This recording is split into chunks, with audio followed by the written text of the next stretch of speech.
இவ்ளோ கஷ்டம் இருக்கும்போதே இந்த ஆட்டம் போடுறோமே, நம்மெல்லாம் நல்லா இருந்துட்டா இந்த நாடு தாங்குமா? பணம் நிம்மதி தராது என்று எந்த ஏழையும் சொன்னதில்லை. நிம்மதி தராத அந்த பணத்தை இழக்க எந்த பணக்காரனும் தயாராக இல்லை.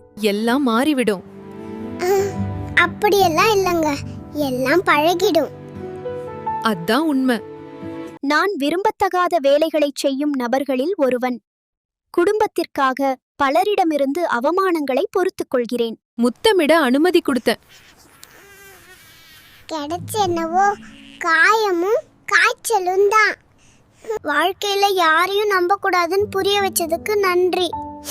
போதுண்டா சாமி, ஆள விடுங்க. If we don't have money, even those with us will humiliate us. Is our life really going well? Are we deceiving ourselves that it is going well? 12 வருட பள்ளியும் 4 வருட கல்லூரியும் சொல்லித்தராத பாடத்தை வேலை தேடும் 1 வருட வாழ்க்கை சொல்லித் தருகிறது. Is our life really going well? Are we deceiving ourselves that it is going well? நான் கற்ற பாடம் என்னவென்றால், யாரிடமும் 2 விஷயங்களுக்காக நாம் யாசிக்க கூடாது. ஒன்று பாசம், மற்றொன்று பணம். தனக்கு தேவை என்றால் மட்டும் தரையிறங்கும் கழுகை போல் இருங்கள். எப்போதும் இறங்கி போனால் நம்மை இளக்காரமாக நினைத்து விடுவார்கள். ஒரு உயிரை படைக்கிறவன் மட்டும் கடவுள் இல்ல. நம்மளோட பசிய போக்க உழைக்கும் விவசாயியும் கடவுள்தான். மனிதன் தான் செய்யும் தவறுகளுக்கு சிறந்த வக்கீலாகவும் மற்றவர்கள் செய்யும் தவறுகளுக்கு நீதிபதியாகவும் இருக்கின்றான். கல்வி அழியாத செல்வம்தான். ஆனால் எல்லா செல்வத்தையும் அழித்தால்தான் கிடைக்கிறது. இந்த காலத்தில் குத்தி காட்டுற மனுஷங்களா இருந்தாலும் சரி, குத்தி கிழிக்கிற முள்ளா இருந்தாலும் சரி, ஓரமா தூக்கி போட்டுருங்க. முதுகில் குத்திவிட்டு கண்களை துடைப்பவனுக்கு சொந்தக்காரன் என்ற பெயர் உண்டு. தலைமையில உட்கார வச்சு அழகு பார்க்கும் அப்பாக்கள் நம்மால் ஒரு நாளும் தலை குனிய கூடாது.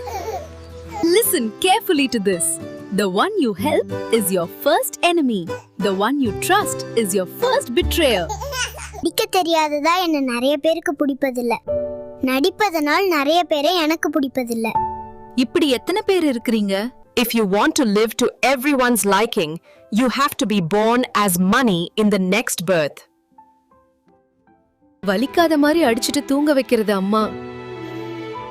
வலிக்கிற மாதிரி அடிச்சிட்டு தூங்காம தவிக்கிறது. நைட் வந்தா எதையாச்சும் சாதிக்கணும்னு தோணுது.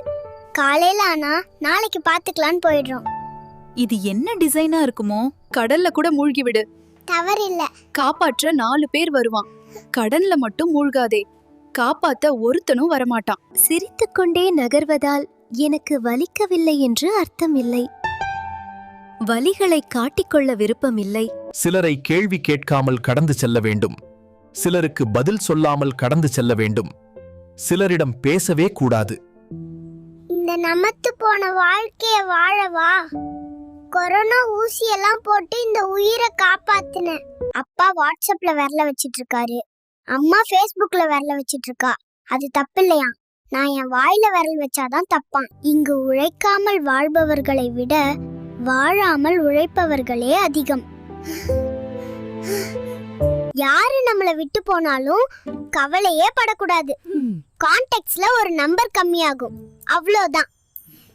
என்னை ஏமாற்ற பெரிய திட்டமெல்லாம் போட வேண்டாம். பாசம் காட்டுறது போல் கொஞ்சம் நடியுங்கள். ஏமாந்து விடுவேன். கோவப்படக்கூடாது என எவ்வளோ கட்டுப்பாட்டோடு இருந்தாலும் ஒரு சிலரின் செயலை பார்க்கும்போது எல்லை மீறி கோபம்தான் வருகிறது.